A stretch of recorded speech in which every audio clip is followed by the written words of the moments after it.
Hello বন্ধুরা, মৈনাক চলে এলাম নতুন একটা ভিডিও শুরুতেই সকলকে গুড মর্নিং। আজ আমি গতকাল রাত্রিবেলাতেই সিনেমা হল থেকে দেখে ফিরলাম রান্নাবাটি। তো রাত্রিবেলায় রিভিউ করিনি, কারণ কটা লোক দেখবে না দেখবে, তাই জন্য মনে হলো সকালবেলাতেই তোমাদেরকে আগে রিভিউটা দিই রান্নাবাটি ছবিটা কেমন লাগলো। তো ভিডিও শুরুতেই সকলকে অনুরোধ করব, চ্যানেলে নতুন হয়ে থাকলে চ্যানেলটাকে অতি অবশ্যই আগে সাবস্ক্রাইব করে দিও এবং ভিডিওটা ভালো লাগলে লাইক কমেন্ট করে অবশ্যই তোমাদের মতামত জানিও।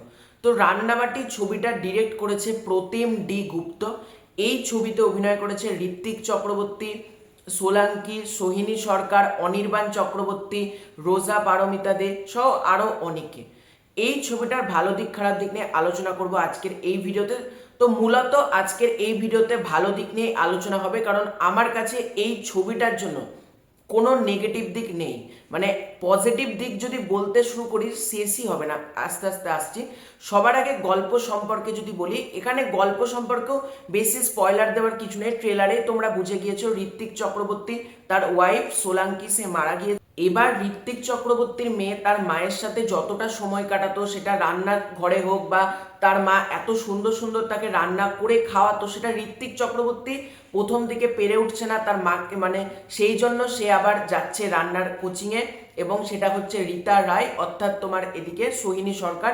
এবার এই নিয়ে পুরো গল্পটা এগোচ্ছে। এর থেকে বেশি জানতে হলে তোমাদেরকে নিকটবর্তী সিনেমা হলে গিয়ে রান্নাবাটি ছবিটা দেখে নিতে হবে।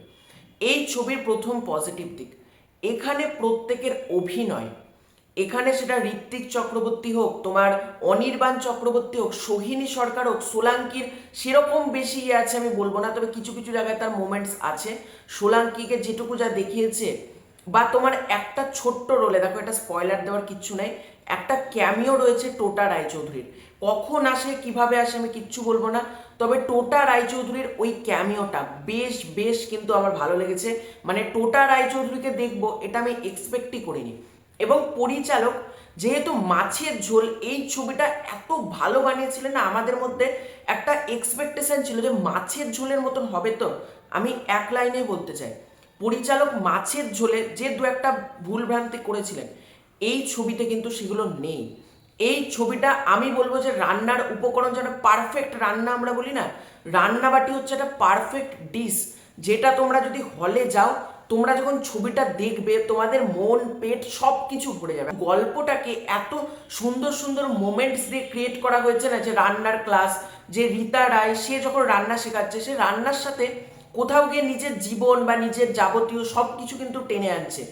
আবার এই যে রান্না করা যখন শেখাচ্ছে, কখনো কেক, কখনো বাসন্তী পোলাও, কখনো আলু পোস্ত, কখনো ফিশ ফাস, মানে এই ধরনের রেসিপিগুলো যখন শেখাচ্ছে, তার মধ্যে কোথাও গিয়ে যেটা, যে রান্নার প্রতি যে ঋত্বিক চক্রবর্তী নিজেও অ্যাট্রাক্ট হয়ে যাচ্ছে, তার মেয়ের জন্যই আসছে, কিন্তু কোথাও গিয়ে ঋত্বিক চক্রবর্তীও কিন্তু চাইছে একজন রান্না করে দেখাতে। এবং রান্নাঘরের যে মোমেন্টসগুলো দেখানো হয়েছে, কোথাও অমলেট বানানো যেটা দেখানো হচ্ছে, বা প্রতিটা জায়গা ভীষণ ভালো, যে অমলেট বানানো থেকে শুরু করে, বা তোমাদের কিন্তু এমন না এগুলো আগে দেখোনি, কিন্তু সুন্দর একটা মোমেন্টস বলে না, এই ছবিটার মধ্যে তোমরা পাবে।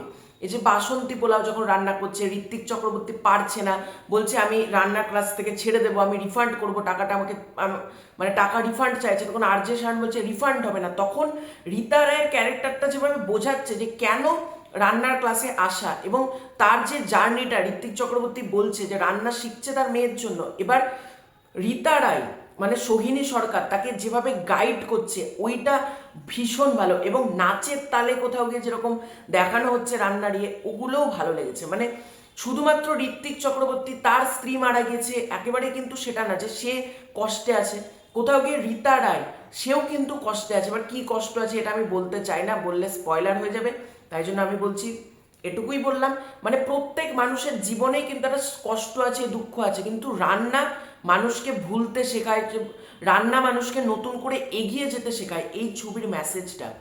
এবং যে ঋত্বিক চক্রবর্তীর মেয়ের ক্যারেক্টারটা ইরা দাশগুপ্ত বা ইদা দাশগুপ্ত সম্ভবত ওনার নাম, আমি ভেবেছিলাম যে কতটা কি করবে, কিন্তু উনিও এখানে খুব ভালো কাজ করেছে। এখানে ঋত্বিক চক্রবর্তীর মেয়ের পারফরমেন্স তোমরা জাস্ট দেখো, এবং ঋত্বিক চক্রবর্তী যখন রান্না করছে এবং বলছে পোড়া, আমি বলছে মাছ খাবো না, তখন মাছটাকে দিচ্ছে, বলছে যে পোড়া খেতে পারছে না, তখন ঋত্বিক চক্রবর্তী কে বলছে দারুণ হয়েছে। তারপর সাইডে যখন মাছটা ফেলে দিচ্ছে, মানে তার রান্নাটাও নিজেরও ভালো লাগছে না কোথাও গিয়ে। এই যে সুন্দর সুন্দর দৃশ্যগুলো খুব ভালো।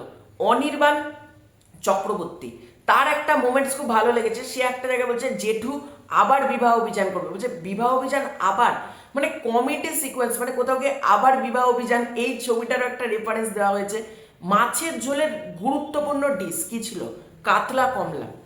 এই কাতলা কমলা রেসিপিটাকেও যেভাবে দেখানো হয়েছে, ওই রান্নাবাটি সুপ্রিয়া মানে অর্থাৎ সোলাঙ্কির খাতাতে যখন খাতাটা উল্টাচ্ছে কাতলা কমলা, এই রেসিপিটাও কিন্তু রয়েছে। মানে কোথাও গিয়ে মাছের ঝোলের সাথে তোমরা কিন্তু একটা কানেক্ট পাবে। এবং শুধুমাত্র যে ছবি বানাচ্ছি বলেই বানাতে হয় এরকম কিন্তু না। ছবিটা যখন ইন্টারভেল ব্লকেজ আসছে, যখন বলছে মাছের ঝোল বানাতে পারবেন না, একটা মশলার ঝাঁঝে না একটা সুন্দর মাছের ঝোল বানান, তারপর লেখা উঠছে স্ন্যাক ব্রেক। মানে সব জায়গায় কি লেখা থাকে? ইন্টারভেল, ইন্টারমিশন, এখানে লেখা উঠছে স্ন্যাক ব্রেক। এই যে এখানেও কতটা খাবার রিলেটেড জিনিসটাকে দেখানো হচ্ছে সেটা খুবই ভালো। এবং প্রথমে বাবা মেয়ের মধ্যে একটা কনফ্লিক্ট, বাবা মেয়েকে, মানে বাবা মেয়েকে তো চাইছে খুব ভালোবাসতে, কিন্তু মেয়ে বাবাকে পছন্দ করছে না, কারণ মেয়ে তোমার জন্মদিনেও তার বাবাকে পায়নি, এবং জন্মদিন তার বাবা সেটাও ভুলে গিয়েছে, তার পরের দিন তাকে মিক্সার গ্রাইন্ডার দিতে আসছে, আরও রেগে যাচ্ছে তার মেয়ে। মানে প্রথম দিকে কনফ্লিক্ট, তারপর যখন সেকেন্ড ধাপ আসে হ্যাপি এন্ডিং যেভাবে করা হয় সেটা খুবই ভালো। এবং এখানেই শেষ না, এই ছবিটা কিন্তু চ্যাপ্টার 1, ঠিক আছে? চ্যাপ্টার 2 কিন্তু খুব শীঘ্রই আসতে চলেছে। মানে রান্নাবাটির চ্যাপ্টার 2 তোমরা খুব তাড়াতাড়ি দেখতে পাবে। এবং লাস্টে দেখো মাছের ঝোলেও যেরকম ছিল কাতলা কমলা, ওটার একটা রেসিপি দেখানো হয়েছিল, ঠিক একইভাবে বললাম তো মাছের ঝোল যেরকম তোমাদের মনে দাগ কেটেছে, প্রত্যেকের ভালো লেগেছে মাছের ঝোল আশা করি। এবং মাছের ঝোল যাদের ভালো লেগেছে আমি বলবো রান্নাবাটি ছবিটা প্রত্যেকের ভালো লাগবে। এবং ফ্যামিলি অডিয়েন্স যারা রয়েছে, সেটা বাবা, যারা বাবা রয়েছে তাদের আরও বলবো এই ছবিটা দেখা উচিত। মানে একজন সিঙ্গেল ফাদার হয়ে মেয়েকে কিভাবে হ্যান্ডেল করা এই ছবির মধ্যে দেখিয়েছে, খুব খুব ভালো লেগেছে আমার ওইটা। মানে প্রতিটা বাবার দেখা উচিত। মানে বাবা মানে অনেকে ভাবে বাবা সব পারে, কিন্তু বাবার মধ্যেও যে কতটা কষ্ট রয়েছে, সেও চাইছে নিজেকে পারফেক্ট করতে, সেটাও যেভাবে দেখানো হয়েছে খুব ভালো। এবং যেটা বলছিলাম এটা চ্যাপ্টার 1, চ্যাপ্টার 2 খুব তাড়াতাড়ি আসতে চলেছে। আমি চাই মানে ডিরেক্টর প্রতিম ডি গুপ্ত এবং প্রডিউসার যারা রয়েছে নন্দী মুভিজ, প্রত্যেকের কাছে একটাই বলবো খুব তাড়াতাড়ি চ্যাপ্টার 2টা আনা হোক, কারণ এই ধরনের ছবি না আমি দেখতে খুব ভালোবাসি। মানে ফুড ফিল্ম যেগুলো হয় ওই সিনগুলো, মানে ঋত্বিক চক্রবর্তী প্রতিটা মেয়ের সাথে দেখা করতে যাচ্ছে, এবার যখন দেখছে একটা পার্টিকুলার সিন আমার দারুণ লেগেছে, মানে যে মেয়েকে ভাবছে ঋত্বিক চক্রবর্তী বিয়ে করব দেখতে যাচ্ছে, তারই আবার এদিকে ছেলে রয়েছে।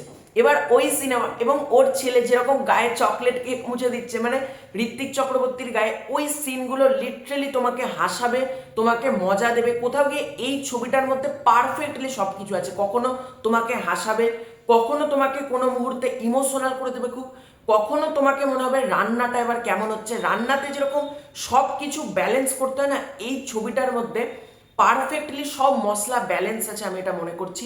এবং অনেক দিন বাদ বিশ্বাস করে একটা ভালো বাংলা ছবি দেখলাম, মানে ফুড ফিল্ম নিয়ে। বাংলা ছবি আমি অনেক দেখি, কিন্তু একটা ছবি হয় না যেগুলো মনে থেকে যাবে। এই যে এই ক্যারেক্টারগুলো, শান্তনু দাশগুপ্ত, এই যে তার বাবা বরুণ চন্দ্র যে ক্যারেক্টারটা প্লে করেছে, বা এদিকে তোমার অনির্বাণ চক্রবর্তী সে যেভাবে দাঁত দেখিয়ে দিচ্ছে, বা সোহিনী সরকার রিতারে, আর যে সায়ন তার যেভাবে বলার স্টাইল, যে রিতারে যখন বলছে রিফান্ড তো আমরা কেউ করি না, মানে ওর বলার মধ্যে যে একটা মানে, আর যে সায়ন তুমি জাস্ট তাকে দেখলেই হাসবে। মানে তার সে যেভাবে তাকাচ্ছে, সে যেভাবে এ করছে, মানে তাকে দেখলেই তোমরা হাসবে, এমন তার চরিত্রটা করা হয়েছে। টোটা রায়চৌধুরীকে বললাম খুব সামান্য একটা ক্যামিও রয়েছে, কোথায় এসছে এটা আমি বলবো না, তোমরা সিনেমাটা দেখতে গেলে বুঝতে পারবে টোটা রায়চৌধুরী কোথায় আছে। এবং টোটা রায়চৌধুরী ওখানে দারুণ কাজ করেছে, মানে যেটুকু পার্ট ছিল খুব কম, কিন্তু ওখানেই টোটা রায়চৌধুরী মনটা জিতে নিয়েছে। আমার তো মনে হয় প্রতিম ডি গুপ্তর এই ধরনের রান্না নিয়ে ছবি আরও করা দরকার। উনি কিন্তু এই ধরনের ছবিতে খুব এক্সপার্ট, আমি এটা মনে করি। তো আমার এক কথায় রান্নাবাটি দারুণ লেগেছে। আমার এর জন্য নেগেটিভ দিক কিচ্ছু নেই। আমার একটা খুব ভালো বাংলা ছবি দেখলাম এটাই মনে হয়েছে। এবং তোমাদেরকে একটা কথা বলবো, এই ছবিটা দেখো, এটা মাস্ট ওয়াচ, আমি এটুকু বলতে পারি। তো এটাই ছিল আজকের ভিডিও। তোমাদের রান্নাবাটি কার কেমন লেগেছে যারা দেখেছো কমেন্ট করে জানিও। চ্যানেলে নতুন হয়ে থাকলে চ্যানেলটাকে সাবস্ক্রাইব করে দাও। খুব শীঘ্রই দেখা হচ্ছে নতুন কোনো ভিডিওতে, ততক্ষণের জন্য বাই বাই।